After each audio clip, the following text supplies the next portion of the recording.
Mga kabayan, muling binalaan ni Senate President at Presiding Officer ng Impeachment Court na si Senator Francis Chis Escudero ang National Bureau of Investigation o NBI Director na si Melvin Matibag na iwasang magbigay ng mga pahayag na maituturing na parang ruling o pasya ng Impeachment Court habang nagpapatuloy ang paglilitis.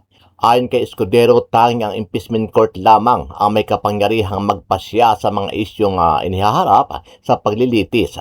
Dahil dito, pinaalalahanan niya si Matibag na limitahan ang kanyang mga sagot sa mga tanong na may kaugnayan lamang sa kanyang testimonya at sa mga ebidensyang kanyang inihaharap. Nagbigay ng paalala si Escudero matapos umanong magbigay si Matibag ng mga pahayag na maaaring magmukhang pagdedesisyon sa mga usaping dapat pagbotohan at pagpasyahan ng impeachment court. Hindi po nag-issue ng subpoena kay Las Cañas, pero meron pong naging verification process. All right. But not with Las Cañas, who is the author of that document. As and answered po, Your Honor.